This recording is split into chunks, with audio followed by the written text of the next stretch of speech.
All right. Let's make sure. Okay, so we got our recording going. Good morning, everyone, and thank you so much for joining our Zoom training. This is our first Tech Talk, is what we're calling it. So we'll go ahead and get started.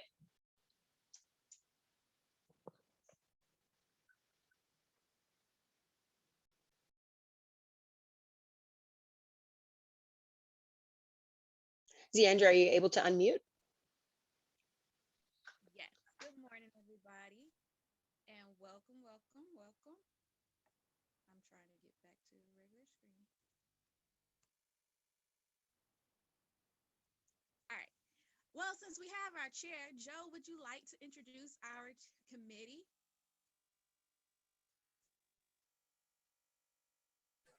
Difficult to hear her, ma'am.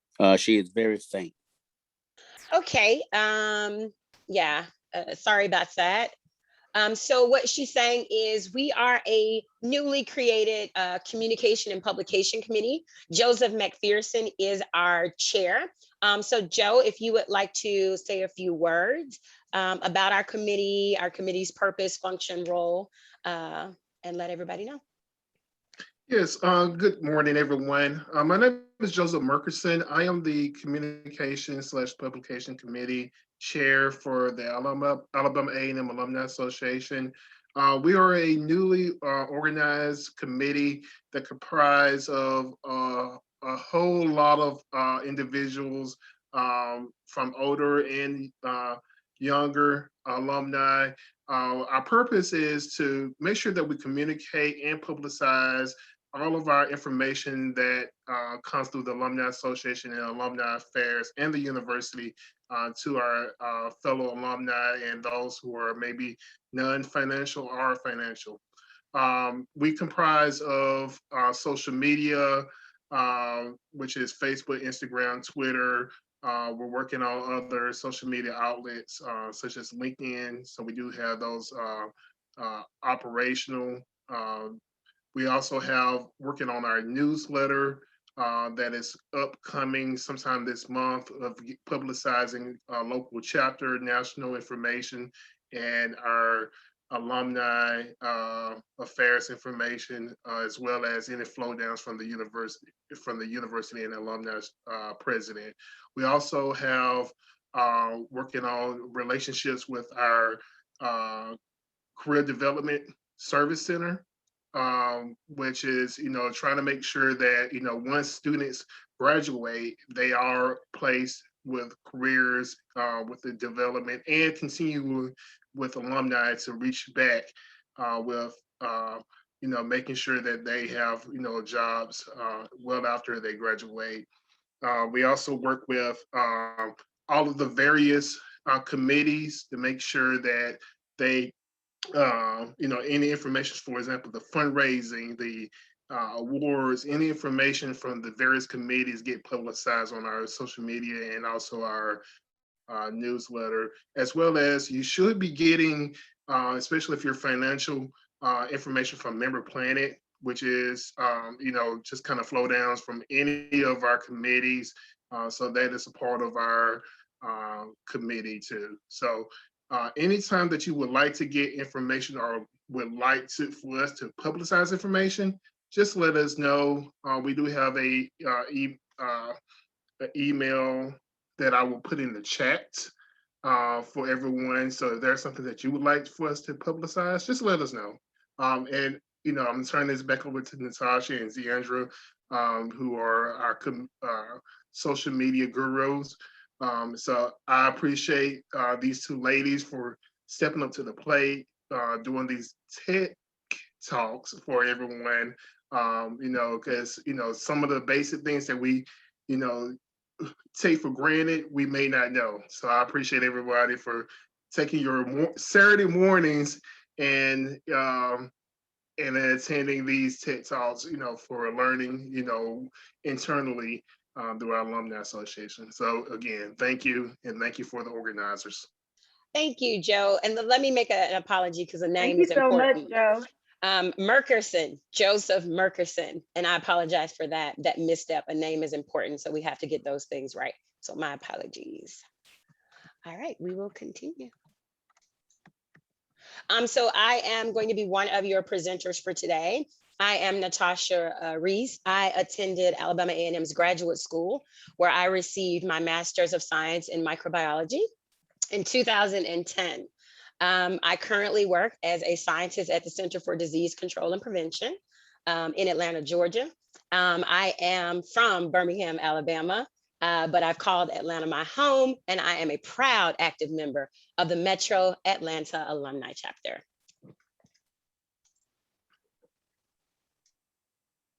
Good morning, everyone. Can you hear me okay? You sound great. So sorry for the previous. Yes, we had to get an earpiece in. I am Deandrea Vishanti English Blumenville. I graduated Alabama A&M 2011 with a degree in sociology and a minor in military science, where I commissioned as well. I currently live in Columbia, South Carolina. I serve as the South Carolina Midlands Alumni Chapter Vice President.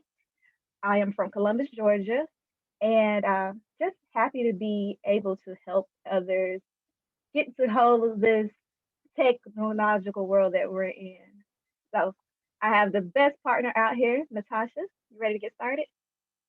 Yeah, let's get started.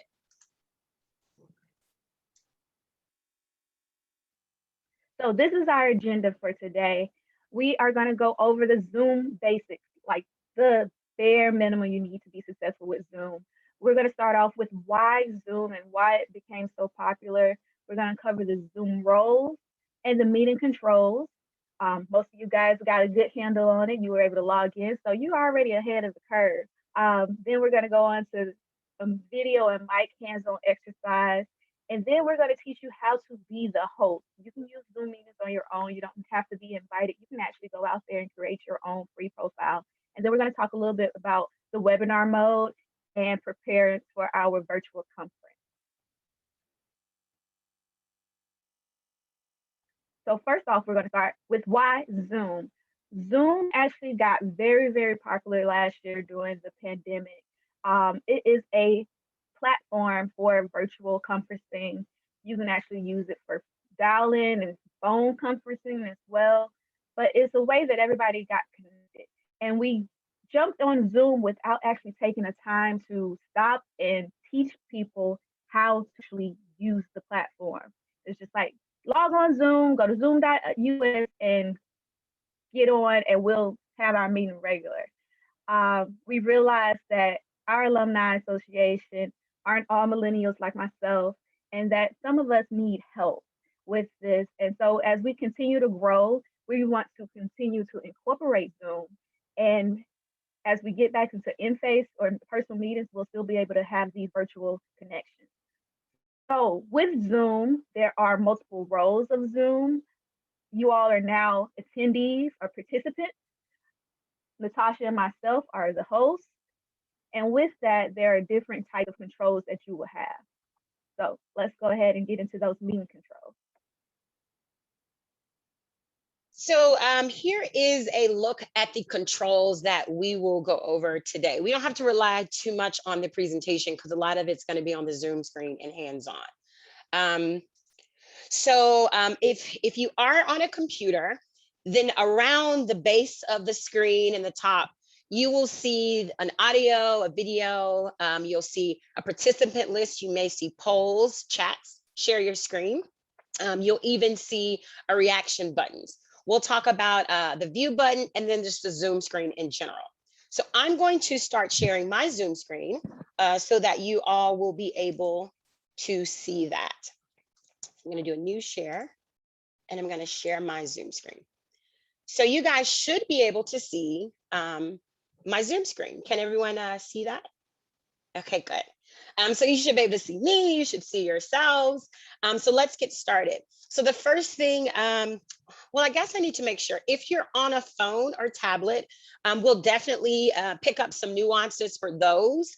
And if you would need a separate training to go over like mobile devices, we can provide that as well. But I'll tell you what the differences are.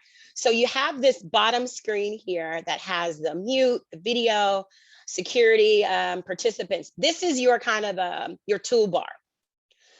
If you're on your phone or tablet, you'll still have these functions. You just won't have as many. So you'll probably have the mute, the video button, and then you'll probably have either a more or the ellipses, the 3 little dots that gives you the other options.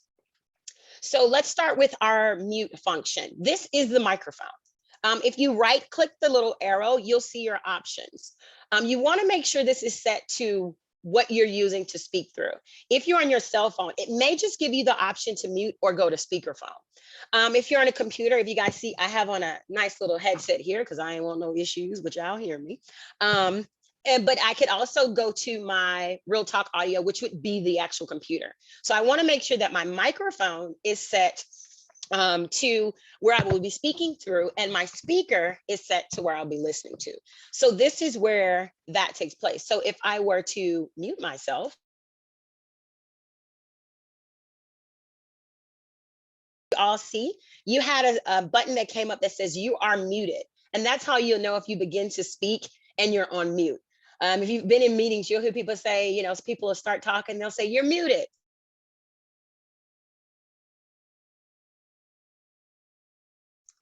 All right, good deal. So now we have our video settings. So you have the ability to turn your video on or turn your video off. Shout out to Atlanta. Or turn that video back on. So there are some people who have their videos off, and that's perfectly fine. And you also have the ability to add a picture so that when it's off, people see something. You have this little right arrow to the side, and you'll see these different options for video settings. So this is where you can, I always like to start with the general settings. I always tell people, select your skin tone. We're Black folks. Let's get us a Black hand up here. So I made sure that down here with the reactions, when I give a thumbs up, it's a Black thumbs up, right? Okay.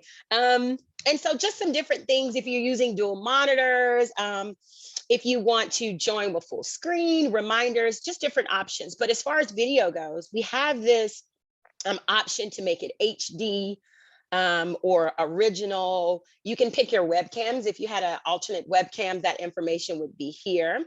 I say that we show our names and things like that. So we have these different options and how many people can, on a screen. I think 25 is a good number. Once you start getting bigger, people start getting smaller. But the most important thing about this is the background and filters. This is really good. As you can see, my background is blurred. So you don't know that I'm in my bedroom. So a lot of people don't want people to see what's behind them. So you can use this blur function. So you really can't see where I am or what's going on. Another option I think is amazing is this background where I can set it to be whatever I want it to be. Our HBCU, our responsibility. If you saw Zeandria's, she has her South Carolina Midlands logo behind her. So different options. Our chairperson, Joe, he has his profile picture there. Different options for you. You can add these things. In your profile, you can edit the profile and then change those things. You may not see all of that, but you'll definitely have these options, even if you're on the free version. When you click that right arrow, you'll have the option to choose the virtual background. That's how you can make those things happen. If you wanted to choose a background that, like, say, was a picture saved on your phone or your computer, you would just hit this plus symbol and you would say add an image. And then you will be able to pick with your saved images on your files. Like, say, for instance, I picked the Black logo, I say, okay. And then that becomes an option after it loads here. It's taking a minute to load. So I can do that thing. And then that becomes a picture that I can choose from as my virtual background from now on. Just an option if I choose the blur one. Just an option just in case you don't want people to see where you are. A lot of people will do that, especially if you're like in a room with other people and they're behind you, you can blur that background. All right. The next option we'll go to is our participation window.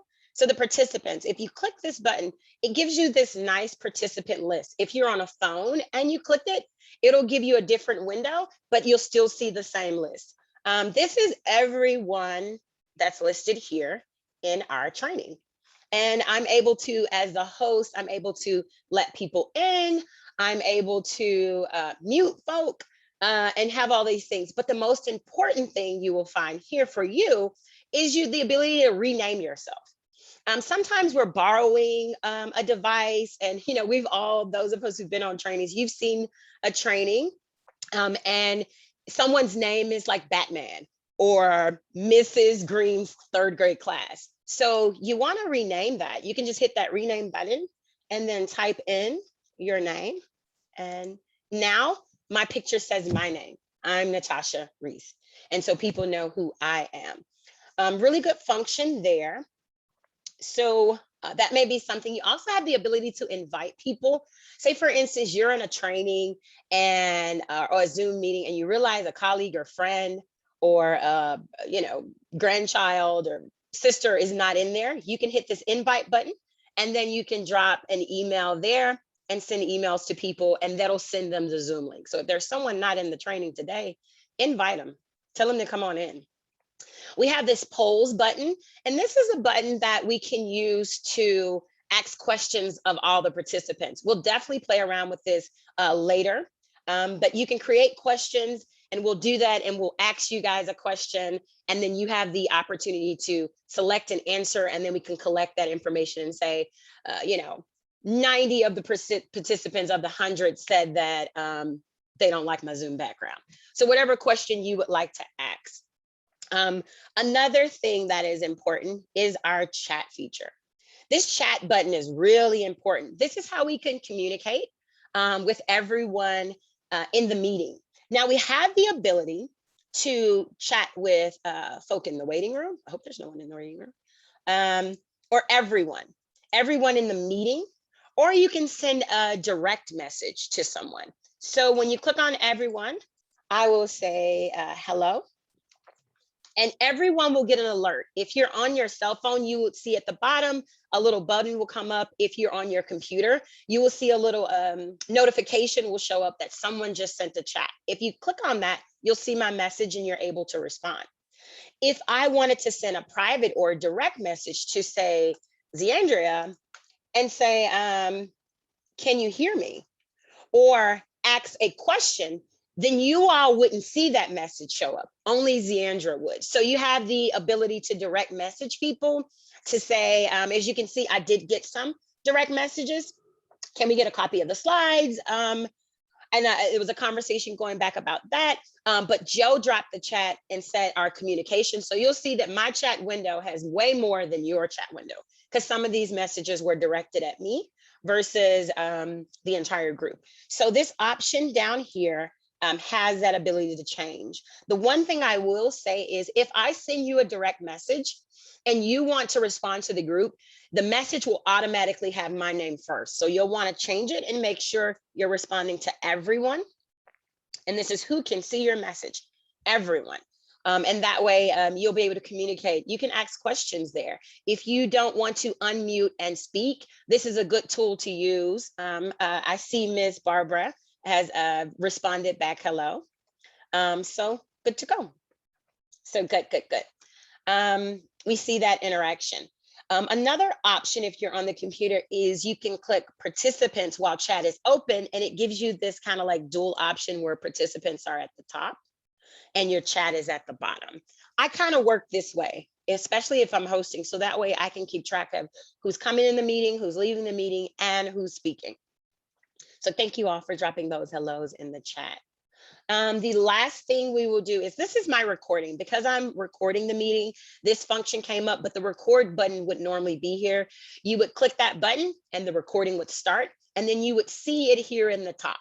And that's how we know we're recording. It's up here in the top left. The red button is on, so we are recording. One thing that I do like is this last one, the reactions. This is a really nice tool. This is, I'll go through what they stand for. The green checked is yes. So if I were to say, can you hear me? You guys can use your reaction button and click the green yes. Thank you, Jasmine, for the yes. If I were to say, thank you, Joe, for the yes. If there's the no button, so if a question was asked and you wanted to say no, you could definitely say no. This button is saying slow down, and this button is saying speed up. for me, for the presenter, hey, you need to slow down. And I do know I'm moving fast, but we're going to get to an exercise where we slow this thing down. So those are these, but the most fun I like to have is my thumbs up button. If you are looking at my window, you will see my little brown thumbs up just appeared in the reaction window. And that's if you agree with someone and you want to let them know. That's one way to do that. This is a hand clap. I guess if you want to give me an amen on something, this would be good too. And one that I love is the raise your hand feature. If you had a question and didn't want to be, I guess maybe you wanted to wait until the speaker finished, you can raise your hand. And this way you'll see over, let me move this chat out. You'll see that I just got a notification that someone raised their hand. And then I can say, I can call on you, and then we can lower that hand and ask that question. So that's a good way. And then I'll lower the hand. So these are some reaction buttons. You also have your emojis here if you wanted to laugh at something, but you have the full gamut to choose whatever emojis you like. This is just a way for you to have nonverbal communication with meeting participants as well as the host and presenters. So thank you for those of you who have been trying it out. Ms. Phillips, thank you so much.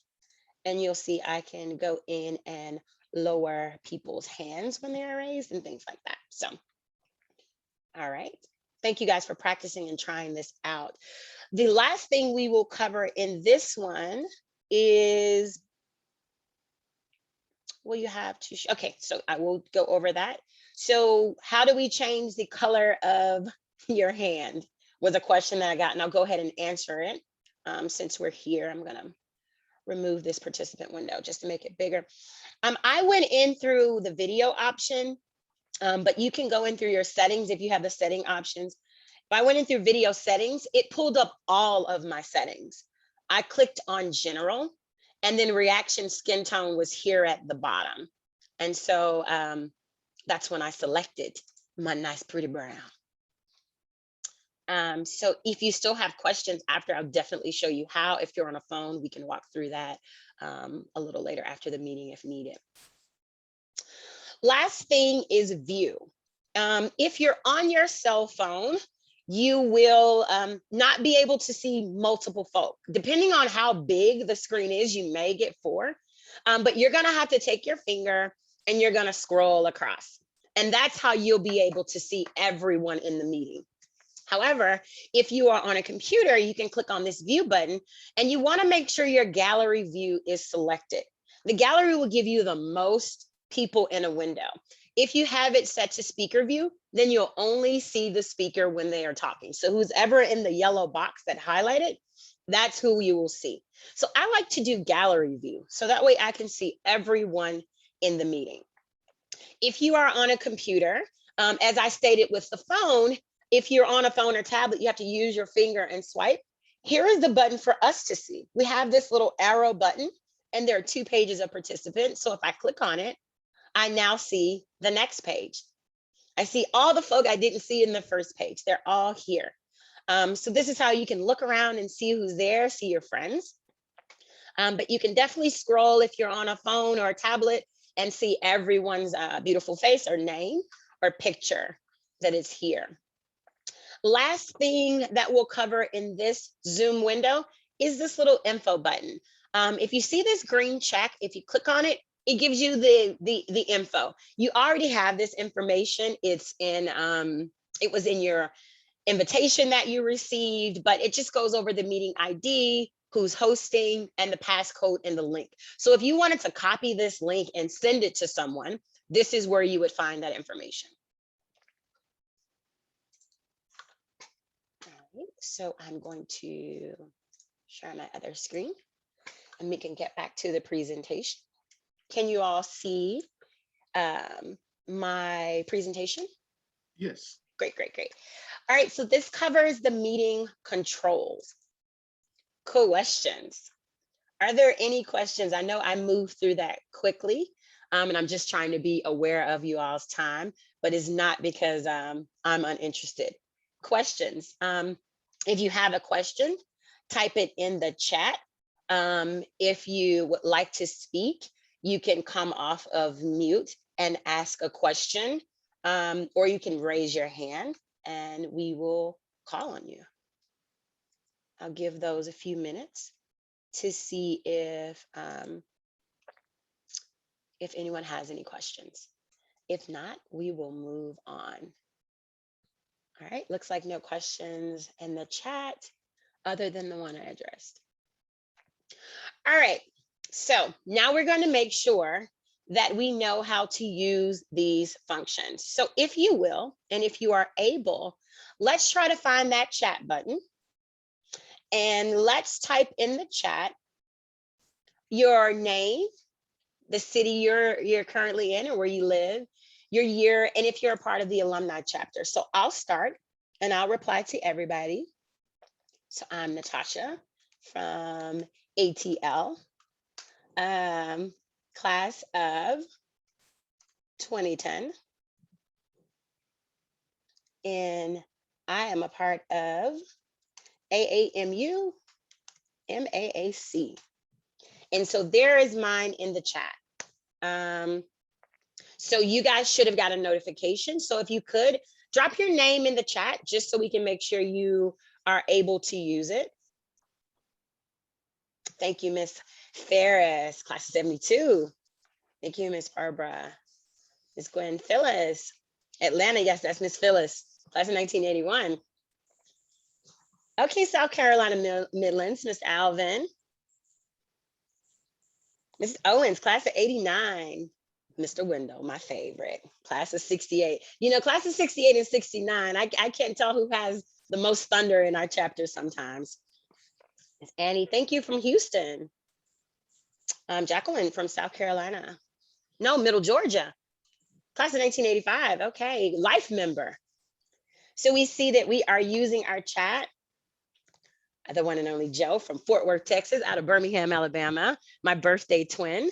Thank you for using that. And president of Dallas Fort Worth chapter. Very great chapter out there in Texas. So I do know we have some participants on the line from Texas. So get connected with your local chapter there in Dallas Fort Worth. Thank you, thank you. So everyone is definitely able to use the chat. That is so encouraging. So we know that we got this under control. I'm just trying to see. All right, so Miss Barbara, the only thing I will say, Miss Barbara Essex, class of 1980, you messaged me. So just in case you weren't trying to, you messaged me only, which is perfectly fine. But if you wanted to message the entire group, you would want to make sure that that to window says to everyone and not just me. So yes, yes, yes, thank you. So if you wanted to try again, Miss Barbara, and send a message to everyone, then that would be great. All right, so now that we are able to do that, everyone is able to get that in. The next thing we'll try is audio video. If you would like to try, you can turn your camera on and off and make sure you know how to use that function. Thank you, Alvin, for doing that. And I'll step Miss Linda, thank you for doing that. We'll turn that camera on and see if it works. Yes, it's working. I see all of your beautiful faces. Good, good, good. Thank you, thank you. You don't have to leave them on. I just want to make sure you're able to get it on and it works. So as we turn those cameras on, you know, you can play around with those filter backgrounds and things like that. Let's try to make sure our audio is working. I think I saw Mrs. Barbara DeBartolene. Can you come off of mute and say good morning to us? Nope, still muted, Miss Barbara. There you go. Good morning. How Good are morning. you? And I'm sorry, I'm picking on my Atlanta folks because I know y'all. I'm picking How are on you y'all. doing? I'm good. It's good to see your face. So let's try someone else. And of course, if you don't want to, you don't have to now. Don't let me put you on the spot. Definitely not wanting to do that. Miss Barbara Merkerson out of Birmingham, just because that's my home. Can you come off of mute and say good morning to us this morning, if you're able to?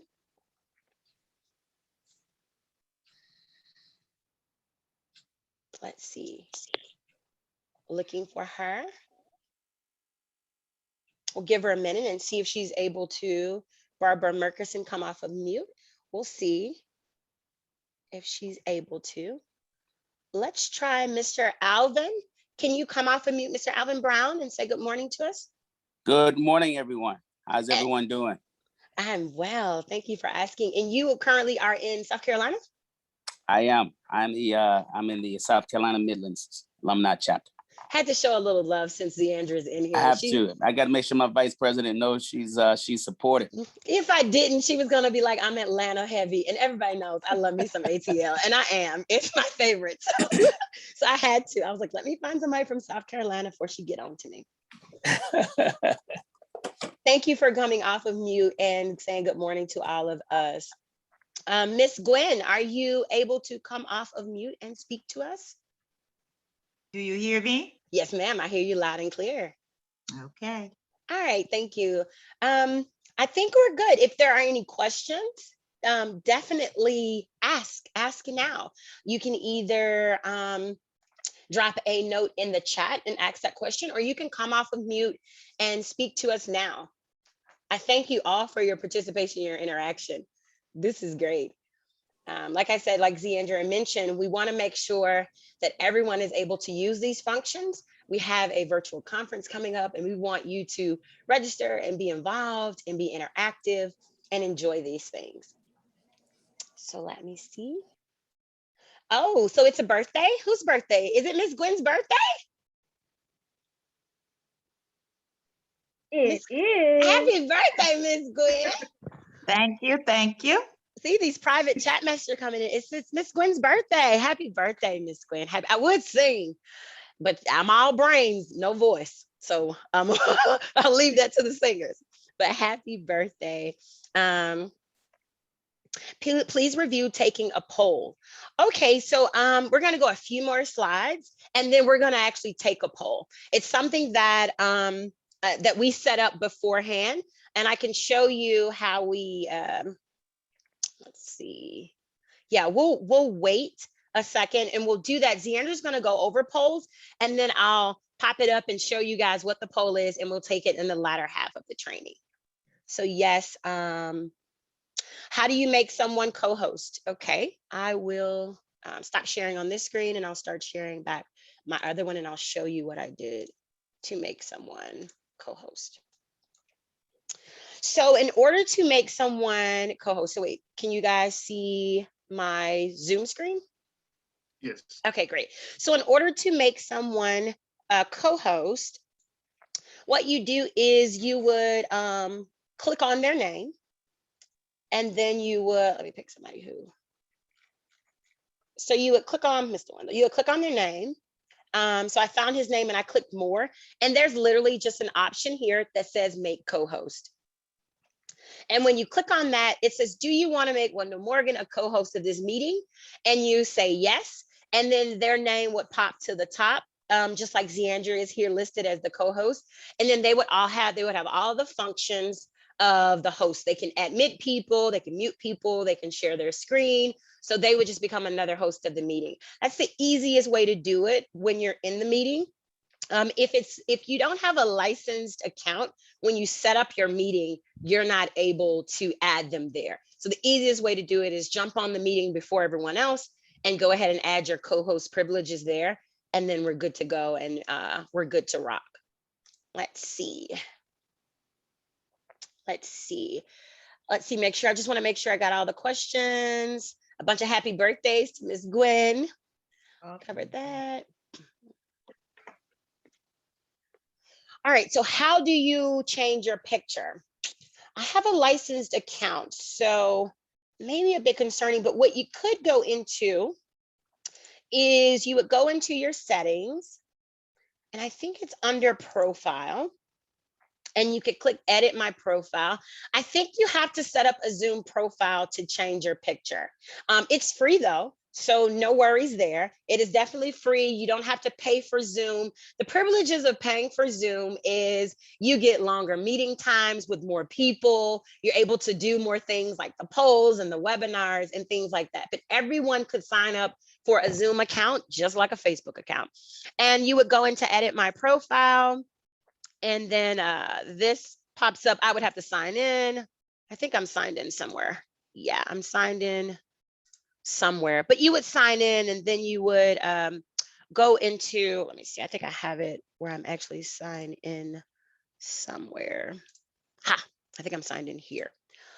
So you would go and it will pop up that, and then you would click here, and under your profile, there's a picture, and then you proceed like any other app where you click on the picture and then you say change it. I won't change it, Jermaine will kill me, but you change the picture and then you can drop the picture you would like there. But this is on the Zoom web portal. So you would go to the Zoom login here, and you would go to the regular Zoom website, set up you an account, and when you create that profile, it'll give you the option to select a picture. So that's how you take care of that. Hopefully that was simple enough. If it wasn't, definitely send us a message to the email that was provided in your training, and we can do some one-on-ones and walk you through it. But you set that Zoom profile up, and then you can drop your picture, you can set your name. So when you enter a meeting, you don't have to type it. I'm sure some of you, when you clicked on the link, it says, enter your name. All of that stuff will be set. Okay, got that answered. Okay, there we go.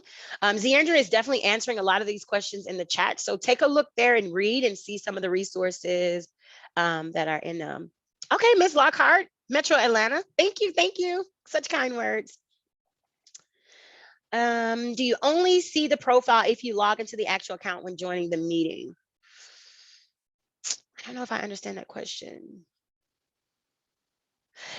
Yeah, I think you have to, if you have a Zoom account set up for free, and then you're using on the app or the Zoom app, then you'll see that profile information. So the key component is to have that Zoom profile set up, and then you can do like Miss Tanya did and have her Delta Sigma Theta background with her beautiful face showing, and you can do all those features and change those things.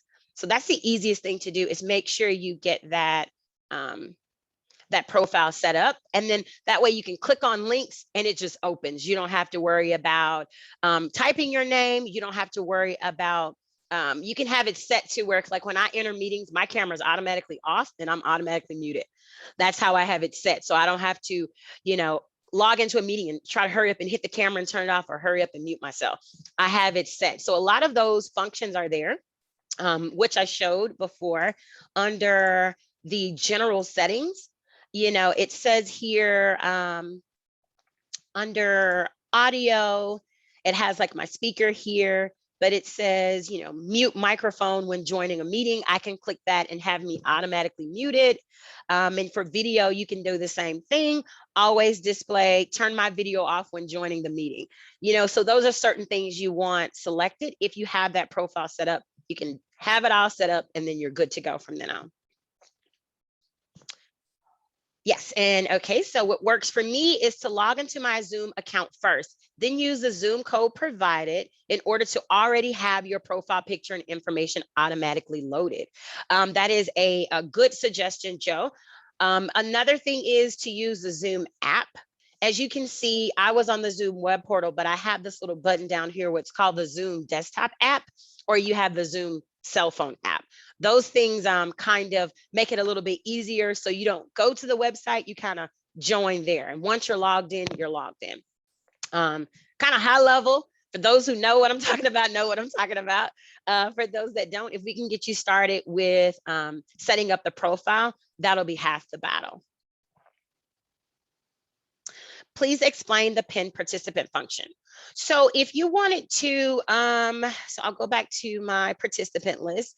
You can pin a person, meaning, say for instance, there was someone that you wanted to stay on your screen, or something that you wanted to stay on your screen. You could click on it and you can pin them. So if I were to pin someone like Zeandria, then she would stay in that window. Because sometimes the windows move as people are turning their video on and off or speaking, things can move around. So you can pin someone and they will stay right there, and you don't have to worry about them moving. let's see. Alfred, does that explain your, does that answer your question about pinning? Yes, it does. Yes, yes. So that's the point. It's to, because sometimes these things toggle. I don't know if you guys are noticing it, but people are moving around. They're shifting from screen to screen, depending on if their camera's on or off. Generally, if people's cameras are on, their videos, they're usually towards the front. So as they turn them on and off, you can say, you know, I'm sick of this moving. I need to see this particular screen or this particular person, and I can pin them and they'll stay right there in that spot. Okay, how to blur your background. That was under the video settings. So you would go into virtual background and there's an option that says blur. So if you say none, you see the background. But if you click blur, then you don't see anything. My favorite. I live for a good blur. That way I don't have to clean up too much. I knew this was happening, so I've got this picturesque behind me, but you don't want to see that side of the room. That's another story. All right. All right, and Xandra is giving some options that if you're on your mobile device, you would press down and hold down the video, pin and unpin for that option. All right. If there are no more questions, this has been really great. Then we'll move on to the second half.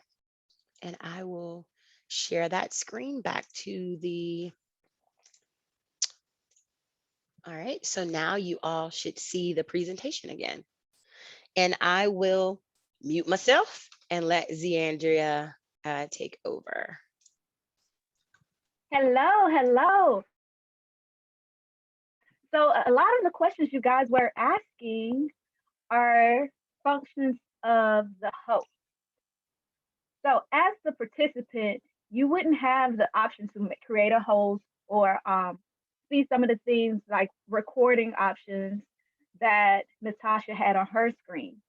But when you become the host, when you create that profile, because as a participant, you can actually log into Zoom and be in a Zoom meeting without having a profile created. So when you see just your name instead of the picture, that's because you don't actually have a profile created, which is perfectly okay. But we want you to take control and become the host. So you would go to zoom.us to create your profile with your email, and you can have a free account. Like Natasha said, there's free accounts. It allows you to host meetings that are up to 45-minute long. Sometimes they do specials where they remove the time limit, but you're able to actually schedule your own meeting and invite your friends and family to be in a virtual meeting with you. Jacqueline, what was your question? I'm addressing it now. Sorry about that, Ms. Jacqueline. I think she was wondering, how do you add the background without your actual head floating? I believe I was told to change the green screen. So the floating head could be about your shirt versus your background. So as you can see, if I move my hand and certainly like some of my fingers disappear, so it's not a perfect science. They actually want you to put a green background behind you and then the image will show up better, just like the weatherman. So that's what it is. You can play around with that and see if you try the green, a green blanket behind you, but it usually has something to do with your color of the shirt you're wearing and the color of the background you're choosing. Because as you can see, when I move my hand back, my fingers disappear slightly. So that's the option for that. Did that help? Jacqueline, you can come off mute. Yes, it did. Thank you very much. Yeah, I think the shirt has to do with the floating head thing, and sometimes, Oh, yeah. I've been looking at people on Zoom sometime and they half of their head cut off and the hair floating around. Okay, that's annoying. So I just wanted to know how, if I put a background, how I can prevent that. Okay. So my suggestion would be that pick your background and try it out first. Because like the black background that I had up, it kind of worked, but I was nervous that the burgundy background would fade out the burgundy shirt and then I would be the floating head. So practice it first. Yeah, I was just practice it. Put you some pictures up there, save them to your phone or your computer and play around with loading them and see which one you like. Okay. I think Joe has become a floating zombie. If you guys can see, Joe, can you come off mute to make yourself pop up so people can see this weirdness that's happening? Yeah, can you see me? So this is what Jacqueline has been describing that happens in her meeting. It becomes a blur. So sometimes it just depends on the image, because now he has disappeared into the hill. He is in the classroom now because we don't see him. So the colors are clashing pretty much is what's happening. Yeah, it could be images, like the actual image itself. That image had a lot of white in it. So depending on the light in his room, the color of his shirt, you kind of just have to practice with it. But if you do have a green screen or a green blanket to hold up behind you, try it. They may help. Okay. All right. Thank you so much. All right, no Appreciate problem. And sorry for missing your question. And what I usually do is I try to use a room where there's nothing in my background. So I have a lot of stuff on my wall. So that usually is a issue too. Okay. Thank you. All right, thank you. I have one more question I'm going to answer before we turn it back over to Ziandra. Ms. Barbara says, I have a licensed account, but I only have the option to make someone the host. Ms. Barbara, that is when you log into the web portal. So I'll show it. When you log into, let me put it over here because I think this is the screen I'm sharing. Right, you guys see this? So when you log into the web portal, no, this isn't the web portal. This is the chat. So when you log into the web portal, I don't think I'm logged in. You have the option, if you go under meetings, and there are options there, it's one of the functions that you have to enable co-host. So before the meeting ends, I'll log into our Zoom account and I'll show you that. I'll show you some of the functions that are there when you have the account that you can log into. I'll show that. So I'll get back to that. Okay, I'll log in now and try it. Yeah, so when you go in, you log in, it's over to the left-hand side, you'll see meetings, and then you'll see settings, and you'll go, it's a long page, and it's like meetings basics, meetings advanced, all that stuff is there. As you go through that long list, you'll see the host features, and it will say enable co-host. Okay, great. Thank Yes, you. ma'am. All right. All right, Ziandra, back to you. Well, that's exactly what we're about to go over. So we can go ahead and log in, Tasha, and then share your screen. Okay, give me 1 second. All right. So yeah, those are options that you will have as the host when you're scheduling your meeting. It is a whole long list of event settings that it gives us.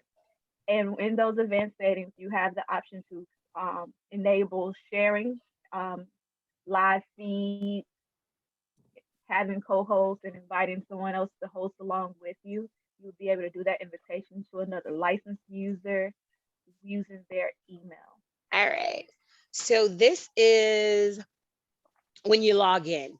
And what I was explaining to her is, I think it's under settings. And when you click on settings, there is this long list. It's about enabling waiting rooms, whether you want passcode. I always suggest a passcode.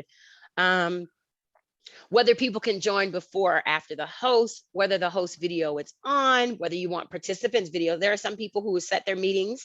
I know some teachers have been doing this, is that they have every meeting set up where the moment someone joins, they automatically, the video's on. So be careful about that kind of stuff. Make sure you're always presentable when you join a meeting that is video. But to get to what Ms. Barbara was talking about, I'm gonna do a little quick feature. I'm gonna actually find co-host in this, so I don't have to find it. That's just control find, and you can search through documents quickly. We can do a training on that if you want. But so you have this feature here, co-host. Allow the host to add co-host, and co-hosts have the same meeting controls as a host. You just click the button on. Okay. Yes, ma'am, that's where it is. So I will. What was that, Ziandra? Turn on your meeting Yes. polls right below. Yep. So those are the polls. So a lot of these functions are here that you can, I have literally read through them all last night and kind of made everything what I wanted it to be. So, yep, a lot of reading, but all right. Next slide, Ziandra. Yeah, okay. So we'll go to the next slide.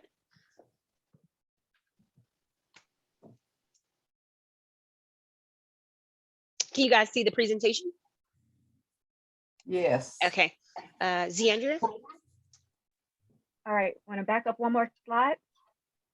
And we're going to go ahead and switch back over to Zoom to show you guys just how to schedule a meeting.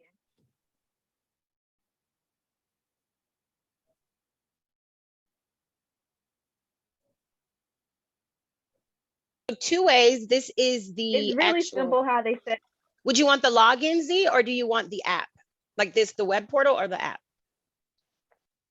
The web portal is Okay. perfect. Yep.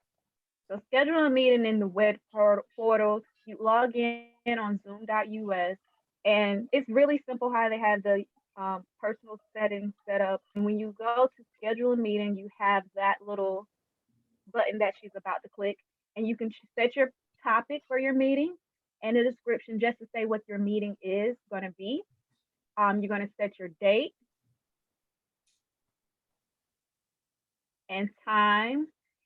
Really cool about Zoom is it's automatically going to adjust to your time zone. If you're setting a meeting for our audience, some people want to set it in Central Time Zone, and then it will present those meetings when you send that email or text message with the invitation. It will present that in that time zone that's available. So make sure when you're looking at it, it says which time zone you're watching. If you're going to have this meeting over multiple times, like I have our South Carolina Midlands Alumni Chapter every second Saturday at 5 p.m., it's a recurring meeting. And what we would do is set it as a recurring meeting, and it would leave that meeting open and available so that you can actually set the recurrent, whether it's monthly, and it'll have that available. See?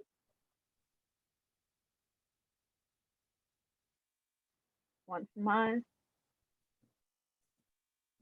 And so those options on or encouraged on, it will allow you to say if it's on a specific day, or as I say, the second or third or fourth Saturday or Sunday. Like Atlanta's meetings are the third Sunday.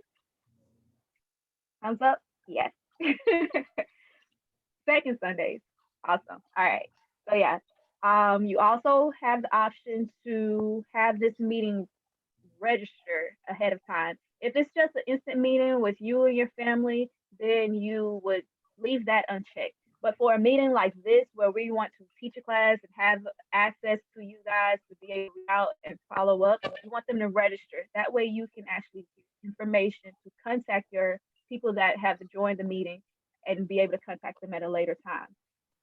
With today's society, people hopping on Zooms left and right, by having a passport, a passcode, or security or waiting room, you're able to filter who's entering your room and not having people pop on and interrupt the meeting. Like she mentioned earlier, you have the option to have your video automatically on or off when you log on. And really cool with Zoom, unlike some other video platforms, you can actually call in on video or your phone audio. Like when we had issues earlier, I can actually call in on my phone while I'm talking to you and still have the video from my phone while I'm talking to you on video from my computer. You can also just listen as if you were on a conference call, and you won't be able to see what they're mentioning on the screen, but you can still have that meeting. Some chapters still use a free conference call app. There are several meeting options that we can set up, like muting everyone once they come in, which really helps with just keeping your moderator from being overwhelmed with everyone talking at once. That noise can just overwhelm some people and have them log off. And then, like I said, you can have your alternative host or co-host when you're sharing a licensed account. Does anybody have any questions about how to schedule a meeting?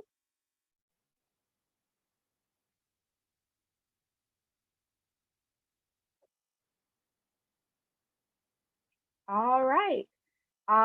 So we're going to see, once you schedule a meeting, it will automatically send you set up an email list, or you can invite others. You can also invite others from that meeting directly, and the participants button that she clicked and showed you guys earlier, you have the option on your screen, whether your mobile or your laptop, to invite others. You also have the invite. Yes, you can have a meeting shown live on Facebook. You have the invite code that you can copy just the link, or it'll actually send, everyone's received the whole layout where it gives you the time, the place, the host, and the topic. And you send that to people via email or text. Yes. So in those long settings that we had for sharing your meetings, so meeting settings, event settings, you actually have to enable that this video will be able to go live. You have to enable live. Double check. Natasha, can you help Ms. Barbara? We have somebody that lost audio. No, Jacqueline. So Jacqueline, are you unable to hear us?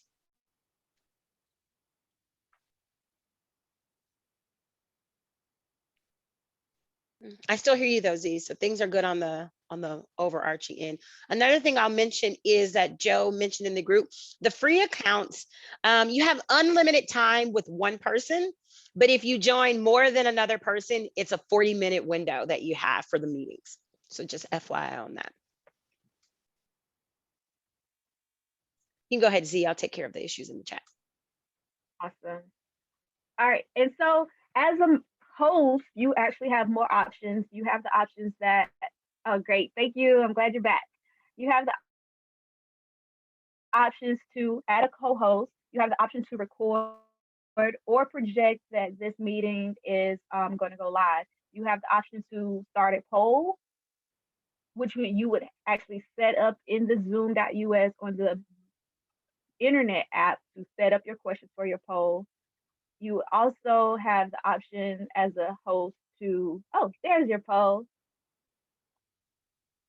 So in your polls, you click your topic. You can set several polls and your questions.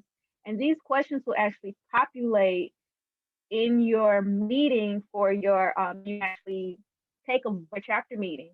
If you have a subject that you wanted to have a written transcript of a vote, you can do that for a poll. Or we can say, hey, can you hear me? Are you enjoying the meeting? Did you want to learn something else? Those are poll options that you can actually create ahead of your meeting and then populate during your meeting. And as a moderator, you'll actually have the options to turn those on and off. Tasha, can you share your screen? Hi, Linda, what's your question? I've only tried to set up one meeting, and the problem I had was the for whatever the reason, it told all of the participants waiting for the host to start the meeting, and I couldn't figure out what I should do next. That, to me, that sounds Those like, are the roles. yeah, those are the roles. That seems like a role issue. Yeah. Was it your account, Mr. Wendell? And no, it was not my account. I was using our church account. So here's the thing. If you use a church account, like for instance, this meeting, this is the Atlanta Metro's account. I have my own Zoom account. If I set the meeting up under the Atlanta Metro, I have to log in under Atlanta Metro in order to be the host. I couldn't log in from my personal account because the host is the person who created the meeting until they assign someone else as the co-host. Now, what you could do is you can log into the church account and then log in from your personal account and make that account the co-host. But that was probably the issue. Did you log in from the meeting through the church account, or did you go back to your Zoom account on your phone?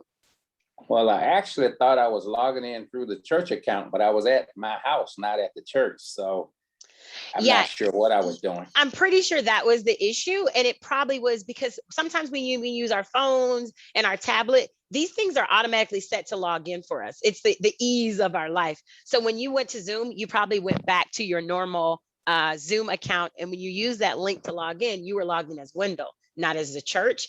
And so that's why you weren't the host. So like I had to make a concerted effort to log in as AAMU Metro Atlanta in order to to be the host of this account. I couldn't log in as myself. Now you can log in as the church and change your name in the window, temporarily, and before the meeting ends, change it back. So there's an option for that. Another question, Ziandra, was from Ms. Jacqueline, interested in how to easily set up meeting invites for registered members. Do you mean registered members of Zooms, or how to create a Zoom registration?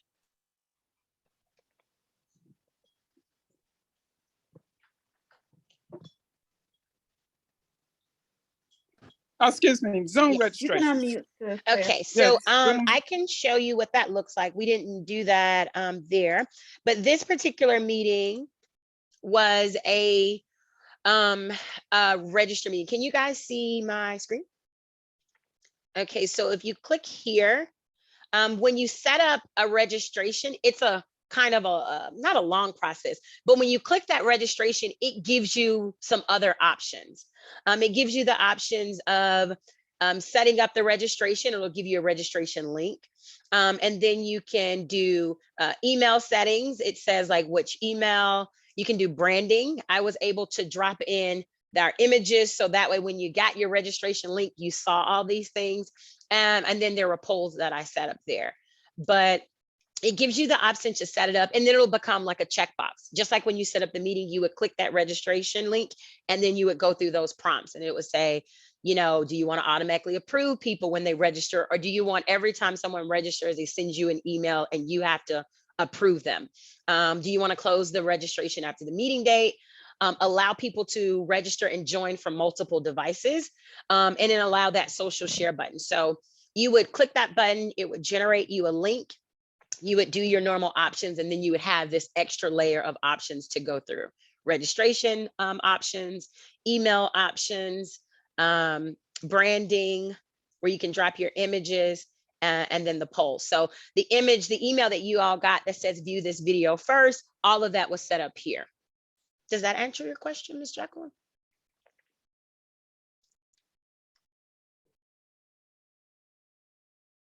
Okay. Yes, I'm on my phone, so I'm going back from chat to. Yes, no, you're fine. You're fine. Yes, you all are doing an excellent job in explaining to us old fogies. I appreciate Thank it. you. Thank you. All right, Zandria, next slide, or are we? Yes. Okay. Well, let's go through the difference on your screen. Go ahead and share your Zoom screen for us. Okay, so we're gonna go to my screen. So I'll remove. Okay, so on Natasha's screen, the difference would be the polls option. She will be able to turn that on and off. You probably wouldn't have that on yours. And this pause and stop recording. As a participant, you actually have the option to request to record to your own device. And it just go through a different process. Like when you ask the request, it will send. Andrew, we can barely hear you. Okay, how about now? No, not better. Just a second.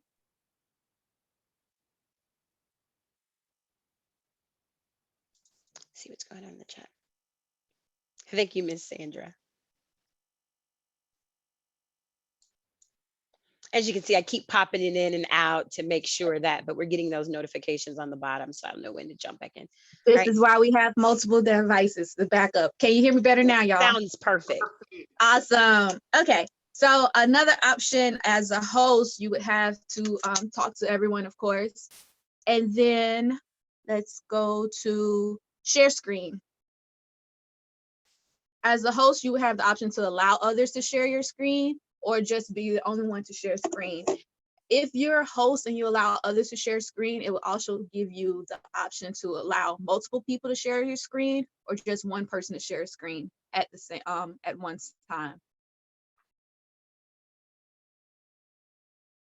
What else is there on there? As a moderator, you're muting and unmuting in participants.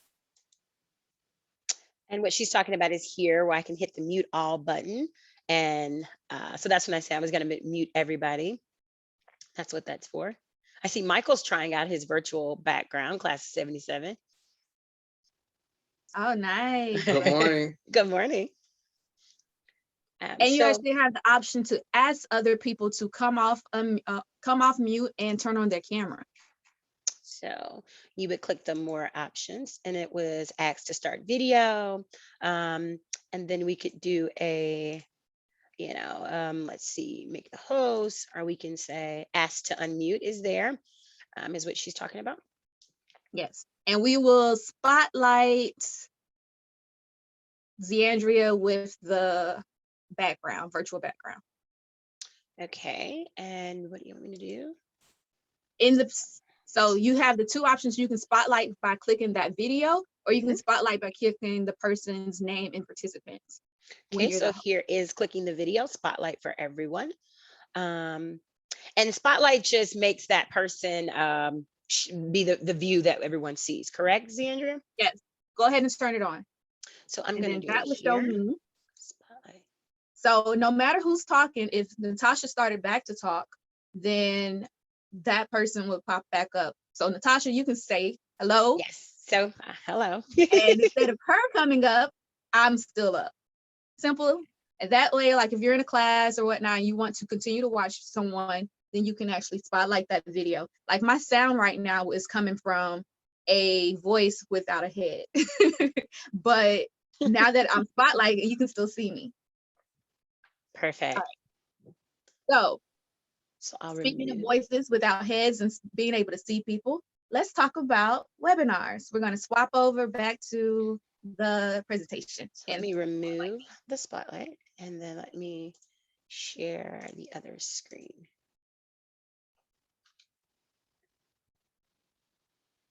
Do you have it?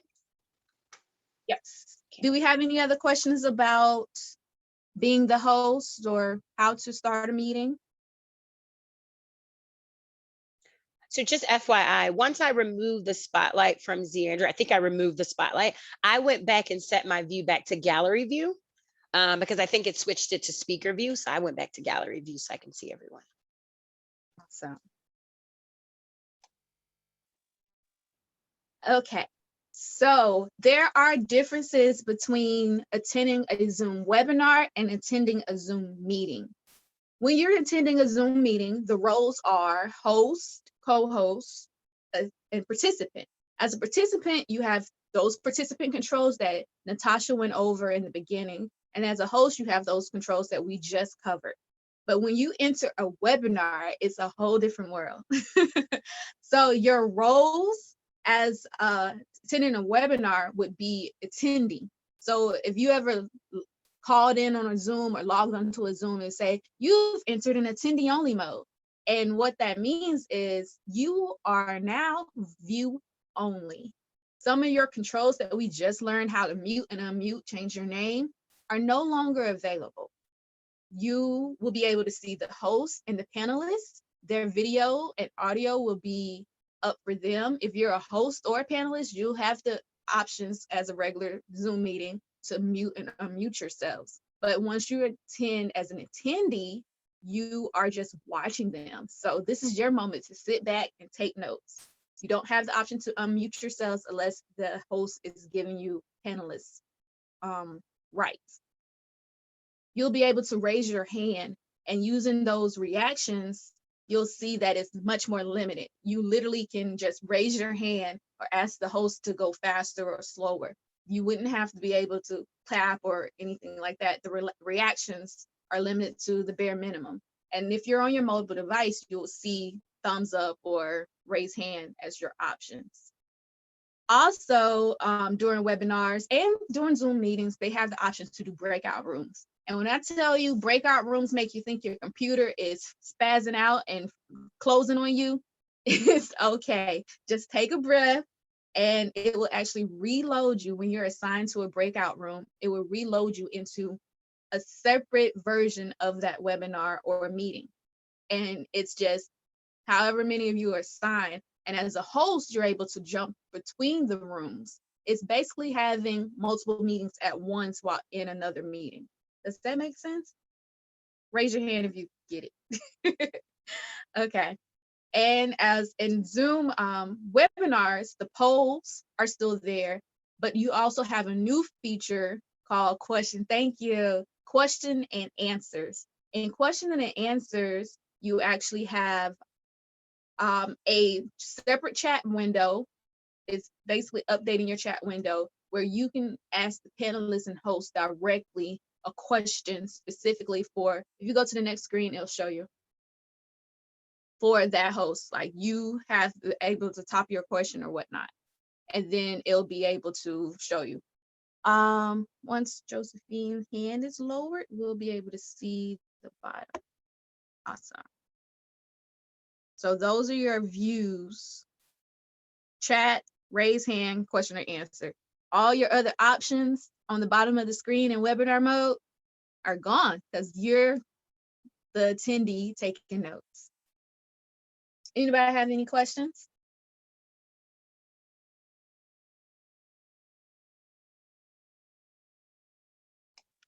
You might have already said this, but for the webinar, will I be able to see other participants, or will I only be able to see the speaker?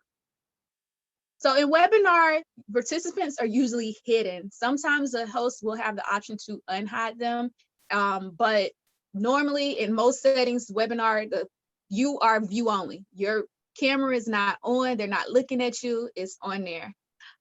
So you just, the only people you see are the panelists. Everybody can, there's also an option that you can only talk to the panelists and hosts. So you're not having side conversations in there. So that chat option, no.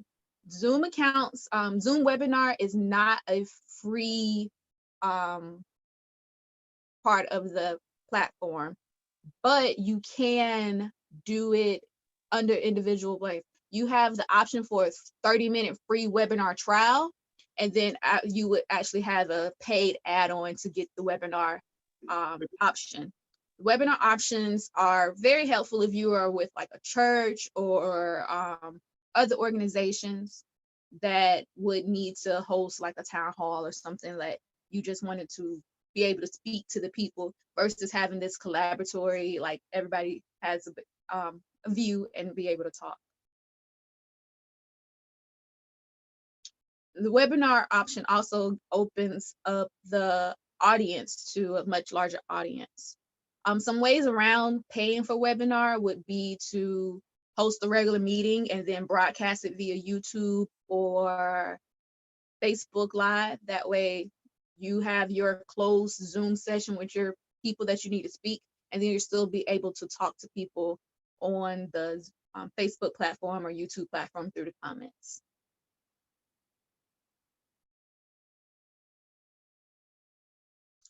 Okay, I think I've addressed most of the questions in the chat. Yeah. So there's a question. I have a question. Okay. Excuse Yes. me, I hate to speak. I have put it in the chat. So is the webinar, I don't know what's going on with my questions on the chat. I'm on my phone. That may be the problem. I'm on my cell phone. I see it. You ask about being able to move in and out of the breakout rooms, correct? Yes. Yes. So when you're assigned to a breakout room by the host, you're able to move between the breakout room and the main conference room. As the host, you'll be able to go between breakout rooms individually, like breakout room 1, 2, 3, or 4.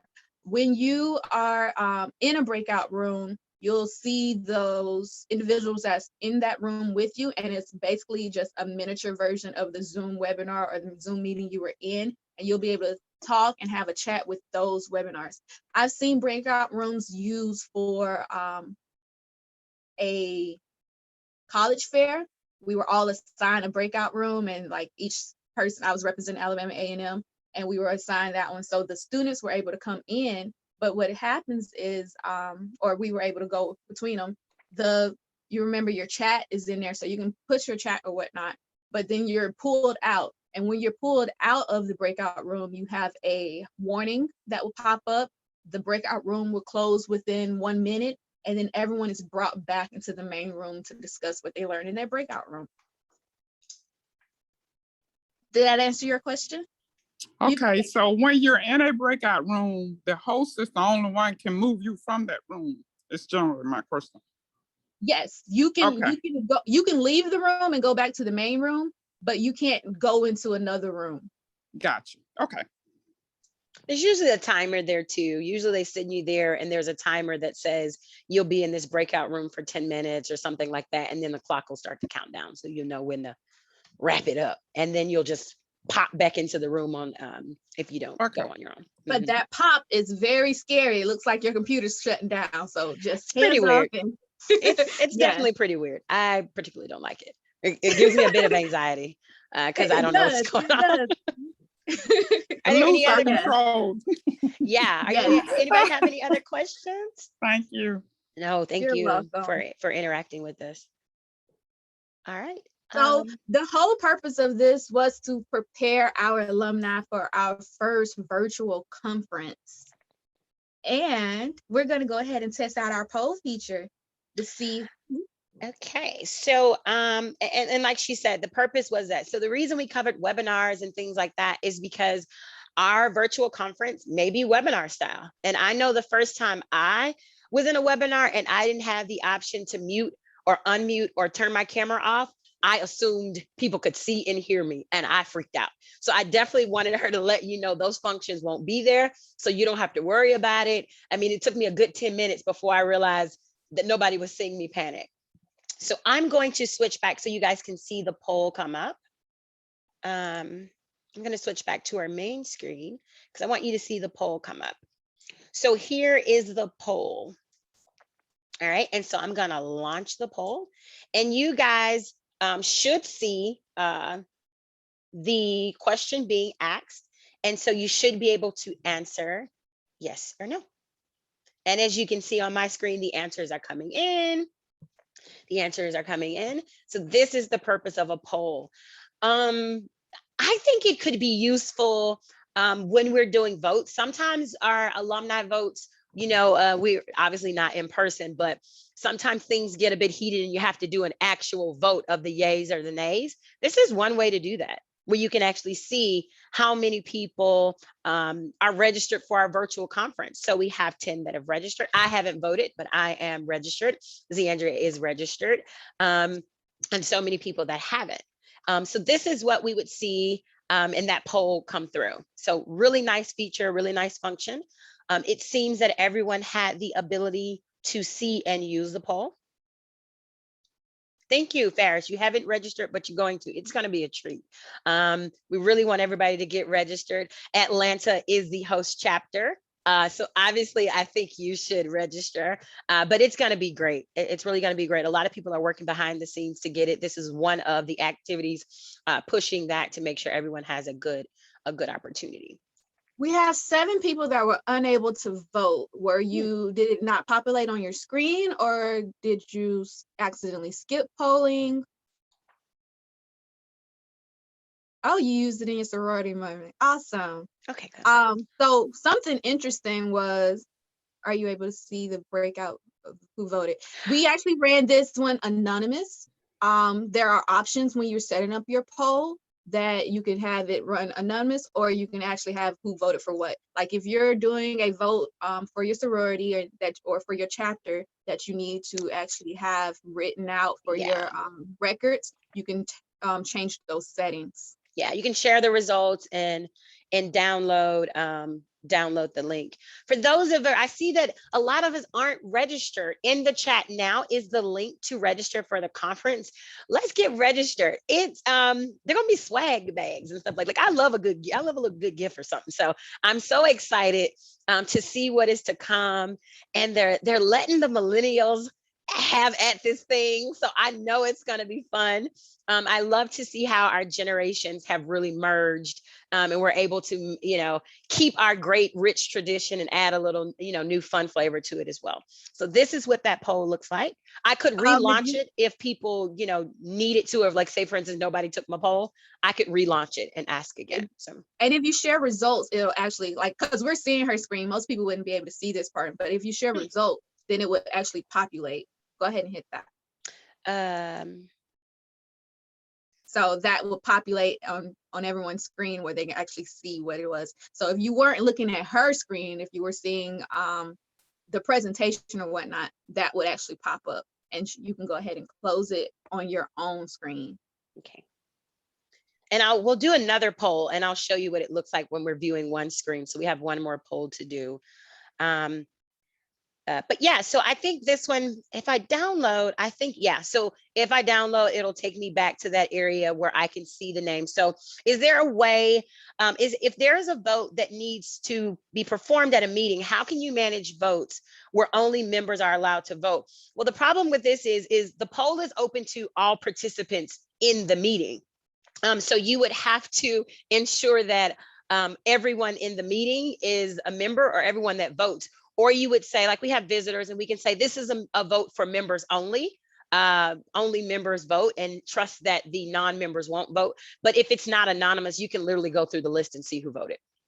And you can ask non-members to skip the poll. Yeah, like you there's an skip the option poll. on the top when it pops on. You can say if you're not registered or you're not financial or whatever, you can skip the poll and do it. Also, funny thing is hosts and panelists aren't allowed to vote. So that when those enter, we won't skew the results. It's a general actual good way to collect statistics. But if you were a host and like the president, and you wanted to vote and your vote needs to count, then you can just add yourself to the count. Wendell, did you have a question? Unmute. You're muted, Wendell. Okay. There you go. I wanted to just quickly make a statement to all of my fellow alumni members. I am the senior representative on the committee for this conference coming up, and a strong proponent of having this seminar or this training seminar. And I just want to encourage all of our members, especially those that know other members that are not here, primarily because they are not too astute. And when it comes to doing this sort of thing, call them and tell them. Tasha and Zeandria done a great job today of showing us how this thing works, and they have that enthusiasm and makes it sound easy. So we want good representation. So this is my word of encouragement for all of you that know someone that might not be on here today. Yes. And if we can find it in our schedule, we can definitely try to do it again, maybe on a weekday, maybe one day after work. If you need a little bit more, you have more questions, you can definitely reach out to us. I have a question. Yeah. In regards to elections, is it easier to just put, before you have the election, put everybody in a room, and those persons who are allowed to vote, then I guess let them out of the room to vote? Maybe that sounds a little archaic or something, but I'm trying to think of how to use the breakout process. rooms. No, I mean, so you go ahead, Z. I mean, I guess for me, I think that would be no difference in if you did the poll. If you were able to put people in a room who you knew weren't members, then you could easily weed their names out of the poll as well. You get what I'm saying? Like, if you know who they are, you know who they are, and you can easily say, okay, these votes don't count. But the poll will populate for everybody in the meeting. Yeah. But we will definitely play around with it to see if it's. So does the administrator have the authority to can take people and just put them in a room? Yes, you can change up the breakout rooms and assign the people to the breakout rooms prior to the meeting. So in that way, you would ask your people attending the meeting to register. And with that registration list, you can assign your breakout rooms ahead of time. And so you can go through your registration list and go through your membership list or whatnot, and assign those people that are registered financial members to a specific breakout room. And you can assign, or if you're working with kids or whatever, you can assign those breakout rooms by ages or whatever you want to do ahead of your meeting. And that way you kind of have some control over whether, because breakout rooms will actually just divide people and split them by itself if you don't pre-assign people to their rooms. But Mr. Grubbs, I would have to say, I don't know if we should just throw them into a room because they're not financial. That might hurt their feelings. We want to be inclusive. So I think we'll have to come up with a better way than sending them in the corner while the rest of the members vote. We got to come up with something better than that. I'm just joking around with you. But that's I was just gonna say, almost every webinar I've participated in, you enter in a room. No, Mhm. none of the webinars I participate allow you to into the just general.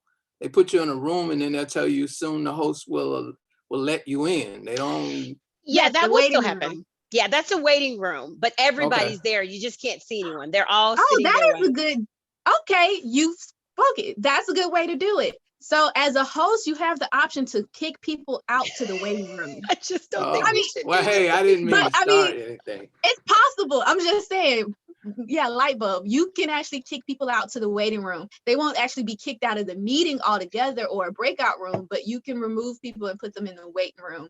Say like you were doing a surprise party or whatnot. Friendly Yeah, that is an Natasha option. out of Atlanta is It's rude. completely against kicking folks into rooms and throwing people in corners. Completely against this. We'll work on trying to find a nicer option. I mean, you could put them in a breakout room and have that person in the breakout room say, "Here is the link to join the Alumni Association." There you go, or be financial. We're gonna So, find yeah. another way to do that thing. Hear me. Well, We're gonna for the virtual conference, can you all please not, if you do throw people out, please do not reconnect that back to my name that I said do that. I'm going to actually say that brother M. Grubbs of Alpha Phi Alpha Fraternity Incorporated, class of 1977, said kick him out and put him in a room with Z. Andrea's blessing. That's what I'm gonna say. But and I am completely against that. Joe, did you have something you wanted to say? Yes, I did. I'm trying to let me not turn this on. I was I gonna say, just- let's change that virtual background. No, right. I just wanted to say, I appreciate everyone taking their Saturday mornings out of attending this, training tutorial presented by Natasha and Zandria. This is a hopes for a continuous effort of making sure that, we have the tools and we supply the tools to our alumni, whether they're financial or not, and in preparation for the summer conference. I'm a part of the production team for the conference, and I can tell you now the way we have it set up is it's going to be a webinar. We're trying to avoid breakout rooms because I know that's a lot on the host, but we will, make sure that, as you see on the screen that Natasha and Zandra is presenting, those are the times for our speakers, our panelists that will be presenting. So everybody will have a full of our 100 plus that have already registered already, we will make sure that we have a full audience attending the conference. It's going to be worthwhile. It's going to be, as it states, reconnecting across generations. So a lot of, the lessons learned from our seasoned alumni and bringing in the new tools from our newer generation of alumni to enhance our alumni association. So we're going to try to make this as easy, fun, engaging as we possibly can. I'm excited for the future. I'm excited for our alumni. I'm excited for our university. The things that I know in the background, I'm sure a lot of alumni knows what's happening in the future, and especially in the fall that's coming up. I'm excited for it. We just got to make sure that we continue to support our university, support our incoming students, and support our alumni association chapters on that level. So again, appreciate everybody for calling in. I turn it back over to you, Natasha and Zandra. Thank you so much. Thank you so much. And like you said, here is our schedule, 45-minute, hour sessions between the two. I'll be on. Z. Andrea and I spoke yesterday. So we'll tell Joe, since we have him here, we'll offer our support if you need some tech support, if you need someone to man the chats and things like that, let us know. We are here to help. So just to do a little plug for the Communications and Publication Committee, this is the first of what we're calling our tech talks is what we're branding them. We have some ideas about different trainings we can do for the association as a privilege of being a member. You want to get something out of your alumni association. It feels good to give to the university, but we definitely want to try to give something back. So we've been looking at, people have saying, can you help me with Google Docs? Can you help me with Excel? I don't know how to use Google Meet because you're using Zoom, but my job uses Google Meet.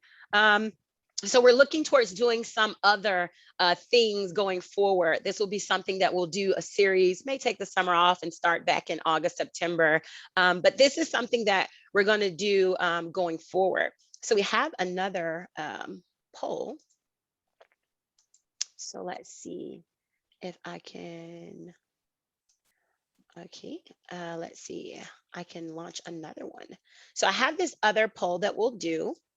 That you guys should have now, and you'll see it a little bit differently because I'm not sharing my screen. So you'll have this poll where you can ask, did you find this Zoom training helpful? You can tell us if you didn't. It's fine. We want to get better. And then we want to say, would you be interested in more trainings from the Alumni Association? And if you would, let us know. We'll have a way. I'll probably send a follow-up email or go through your presidents. If you do have an issue or something you want, let your president know. Joe is our chair for our communication and publication committee, but he's also the president of Dallas Fort Worth. So you can tell your president, and when they're on that meeting, they'll definitely let us know, hey, we got some folks that would like this training. That is how this training began. There was a lot of outreach saying, can you help us work Zoom? And it trickled up, and so we were able to put that together for you. So, yeah. So you all are answering the poll. Thank you. We got 28 people have answered. If you still would like to, please go ahead and do so, and I will be ending the poll here shortly.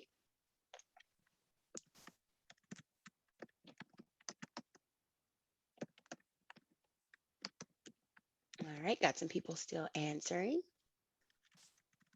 All right, thank you who've all participated. So I'm going to end the poll now, and I'm going to share the results. And so now you guys should be able to see the results. Oh, thank goodness, no one said that they didn't find it helpful. So I'm glad you found this training helpful. If you had said no, I would have been heartbroken. So thank you so much for your feedback.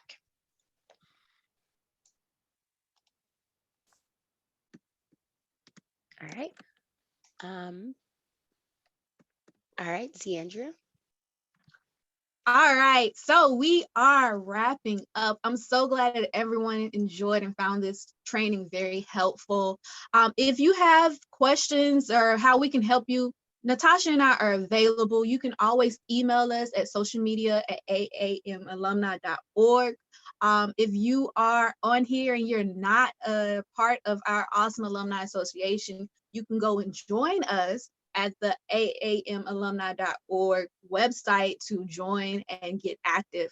We also want you to connect with us. If you're not active on social media, Natasha and I are here to help. If you're not, if you have any questions about things other than Zoom, like she mentioned, Google or whatever, we can actually, with that poll, we want to know what you guys need help with. So we're actually doing these more future tech talks with stuff that will help you. If you're active on social media, Facebook or Instagram, Twitter or LinkedIn, we are on there as AAM Alumni.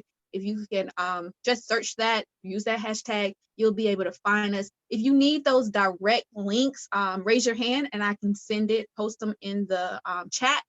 Or actually, Natasha, can you post those links in the chat for our social media? Or here, I got it.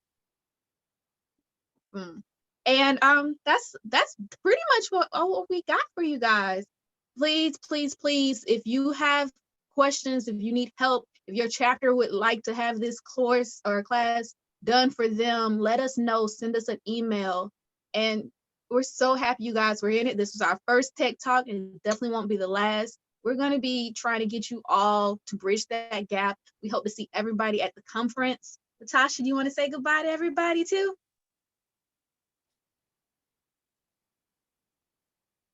You're on mute, Natasha. It happens to the best of us. The it happens best to the of best us. of us. I clicked it button, but I didn't press down hard enough. So something that we do here in Atlanta is we generally stop our recording, close our meeting, and then give us an opportunity to fellowship a little bit with each other. So I will do that now. I will stop our recording and thank you.